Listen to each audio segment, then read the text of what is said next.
혼자 살면서 작은 공장에서 일하고 있는데요. 작년에 기초생활수급자 신청했다가 아슬아슬하게 떨어졌어요. 월급이 110만 원 정도 되는데 소득 인정액이 기준을 조금 넘어서 탈락했다고 하더라고요. 그런데 최근에 주민센터에서 내년부터는 기준이 올라간다는 얘기를 들었는데 이게 정확히 어떻게 바뀌는 건가요? 저 같은 경우 다시 신청하면 받을 수 있을까요? 만약 된다면 매달 얼마 정도 받게 되는 건지도 궁금합니다. 안녕하세요. 소소하지만 담백한 복지 이야기를 전해드리는 소담이입니다. 오늘은 2026년부터 달라지는 기초생활수급자 선정 기준에 대해 알아보겠습니다. 특히 2025년에 기준을 조금 초과해서 탈락하셨던 분들께 도움이 될 만한 내용이니 끝까지 시청해 주시고요. 영상이 도움되셨다면 좋아요와 구독 부탁드립니다. 먼저 2026년에 어떤 기준이 바뀌는지부터 말씀드리겠습니다.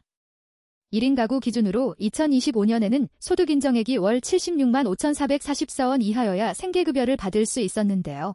2026년에는 이 기준이 월 82만 556원으로 올라갑니다. 약 5만 5천 원 정도 기준이 높아지는 거예요. 이렇게 기준이 올라가는 이유는 기준 중위소득이 2025년 239만 2,013원에서 2026년 256만 4,238원으로 인상되기 때문입니다. 여기서 많은 분들이 헷갈려 하시는 게 바로 소득인정액이라는 개념인데요. 이게 단순히 월급이나 수입을 그대로 보는 게 아닙니다.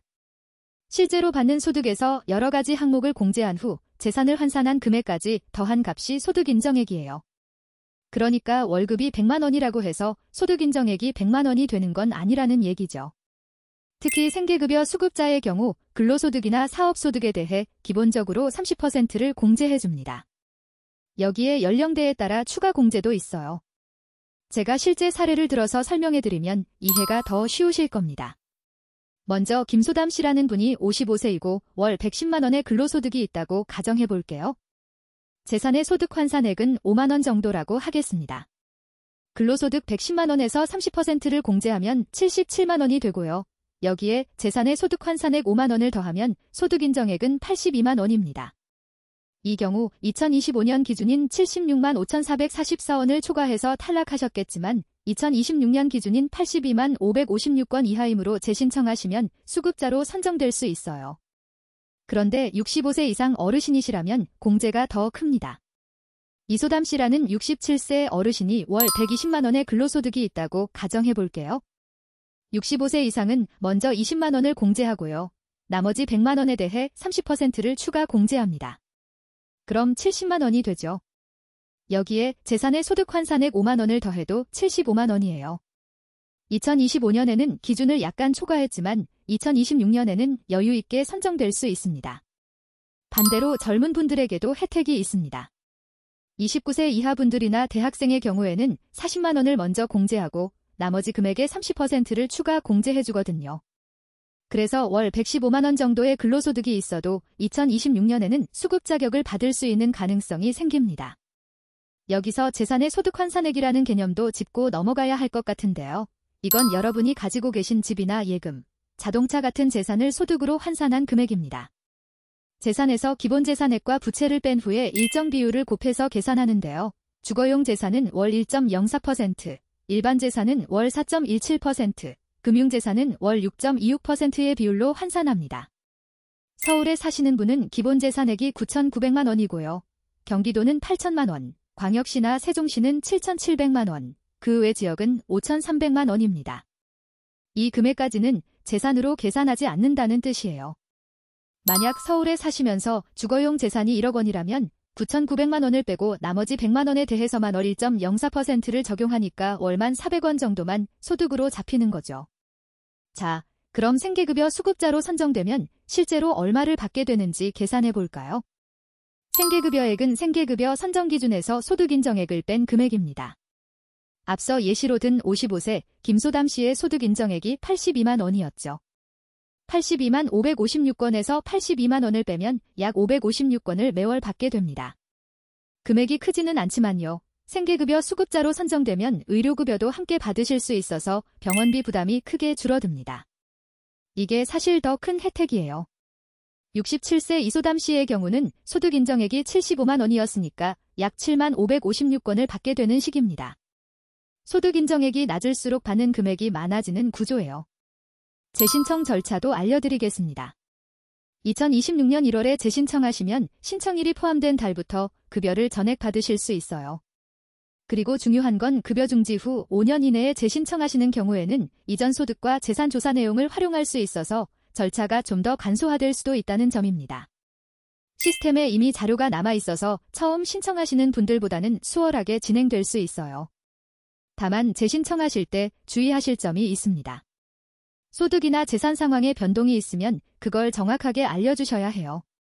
예를 들어 새로 취업을 하셨거나 이직을 하셨다면 또는 재산이 늘거나 줄었다면 반드시 신고하셔야 합니다. 나중에 확인조사에서 발각되면 이미 받은 급여를 환수당할 수도 있거든요. 그리고 한 가지 더 말씀드리면 근로소득이 있으신 분들은 매월 소득이 변동될 수 있잖아요. 그런 경우에는 보장기관에 직접 소득 신고를 해야 할 수도 있습니다. 특히 일용직으로 일하시거나 사업소득이 일정하지 않은 분들은 최근 3개월간 평균 소득을 반영하기 때문에 소득 변동이 있을 때마다 알려주시는 게 좋아요. 제가 오랫동안 이 분야를 관심 있게 지켜보면서 느낀 건데요. 많은 분들이 기준이 복잡하다고 생각해서 아예 신청을 안 하시는 경우가 있어요. 그런데 막상 계산해보면 받을 수 있는 경우가 꽤 있거든요. 특히 2026년처럼 기준이 상향되는 해에는 더욱 그렇습니다. 또 하나 알아두실 점은 생계급여만 단독으로 받는 게 아니라는 거예요. 생계급여 수급자로 선정되면 의료급여도 함께 받게 되는데 이게 실질적으로는 생계급여보다 더 큰 도움이 될 수 있습니다. 병원비를 거의 안 내도 되니까요. 특히 나이가 드시면서 병원 갈 일이 많아지는데 의료급여가 있으면 경제적 부담이 정말 많이 줄어듭니다. 자동차를 보유하고 계신 분들도 궁금해하시는데요. 생업용 자동차라면 재산 계산에서 제외됩니다. 일하러 다니려면 꼭 필요한 차라는 걸 증명하시면 되는 거죠. 배기량이나 차종에 관계없이 생업용으로 인정받으면 재산가액 산정에서 빠집니다. 오늘 말씀드린 내용을 간단히 정리해드리면요. 2026년부터 1인 가구 생계급여 선정 기준이 월 82만 556건으로 올라가고요. 근로소득이 있으신 분들은 기본 30% 공제의 연령대별로 추가 공제도 받을 수 있습니다. 65세 이상은 20만 원을 먼저 공제하고 30%를 추가 공제, 29세 이하나 대학생은 40만 원을 먼저 공제하고 30%를 추가 공제받으실 수 있어요. 현재 소득과 재산 상황이 크게 변하지 않으셨다면 2026년 기준 상향으로 재선정 가능성이 충분히 있으니까요. 새해가 되면 주민센터에 방문하셔서 상담받아 보시길 권해드립니다.